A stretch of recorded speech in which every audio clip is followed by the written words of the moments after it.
9 สิ่งที่มนุษย์ส่วนใหญ่ไม่สามารถทำได้ 9 พฤติกรรมต่อไปนี้เป็นสิ่งที่มนุษย์ส่วนใหญ่ไม่สามารถทำได้ หรือบางสิ่งก็ทำไม่ได้เลย เนื่องจากปัจจัยทางด้านสรีระ กายภาพ และปัจจัยอื่นๆ แต่ก็มีบางคนที่สามารถทำบางอย่างได้ ถ้าคุณคิดว่าตัวเองเป็นมนุษย์พิเศษที่สามารถทำอะไรแปลกๆได้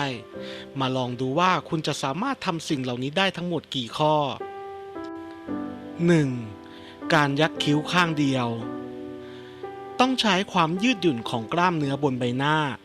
ซึ่งการยักคิ้วข้างเดียวสามารถฝึกฝนกันได้ แต่โดยสถิติแล้ว คนส่วนใหญ่ที่ไม่ได้รับการฝึกฝนจะไม่สามารถทำได้ 2. การเลียข้อศอกตัวเอง น้อยคนที่จะทำได้ เพราะต้องอาศัยความยืดหยุ่นบริเวณกล้ามเนื้อหลังและหัวไหล่ที่สูงมาก นอกจากนั้น คนลิ้นยาวจะได้เปรียบกว่าด้วย 3. การกระดิกหู ถึงแม้การกระดิกหูจะสามารถฝึกฝนกันได้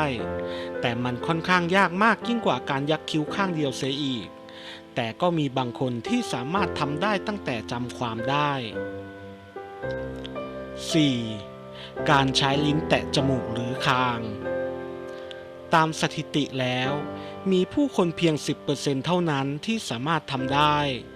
ซึ่งผู้ที่ทำได้ส่วนใหญ่จะมีลิ้นที่ยาวกว่าคนปกติทั่วไป แต่นั่นก็ไม่เสมอไป 5. การยกนิ้วนางขึ้น ให้ทดสอบด้วยการแบมือและคว่ำมือลงบนโต๊ะ งอนิ้วกลางเข้ามาใต้ฝ่ามือ จากนั้นให้ลองยกนิ้วทุกนิ้วขึ้น คุณจะพบว่าตัวเองไม่สามารถยกนิ้วนางขึ้นมาได้ 6. การห่อลิ้น จากการศึกษาพบว่าปัจจัยทางด้านพันธุกรรมและสิ่งแวดล้อมมีผลต่อพฤติกรรมนี้ ซึ่งบางคนอาจจะแค่ห่อลิ้นธรรมดาได้ แต่บางคนก็ทำได้เหนือชั้นกว่านั้น แบบในรูปเป็นต้น 7. การจักจี้ตัวเอง เมื่อเราจี้ตัวเอง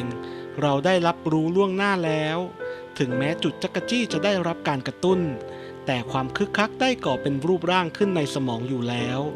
ดังนั้นความรู้สึกที่เกิดขึ้นจึงย่อมแตกต่างออกไป เลยทำให้ไม่รู้สึกจักจี้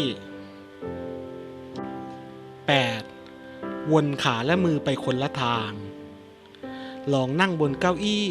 แกว่งขาขวาของคุณตามเข็มนาฬิกา และยกมือขวาขึ้นมาคว่ำและแกว่งทวนเข็มนาฬิกา คุณจะพบว่ามันทำได้ยากมาก เพราะขาและแขนของคุณมันจะไปทางเดียวกันเสมอ 9. การกลั้นหายใจจนตาย บนโลกใบนี้ไม่มีใครที่สามารถกลั้นใจตายได้ เพราะในร่างกายของเรายังมีกลไกป้องกันความผิดพลาดที่เรียกว่า fail safe ซึ่งไม่ยอมปล่อยให้เราหยุดหายใจนานเกินไป ถึงแม้ว่าจะกลั้นหายใจจนหมดสติ กลไก fail safe จะกระตุ้นระบบการหายใจของร่างกายให้เริ่มทำงานอีกครั้ง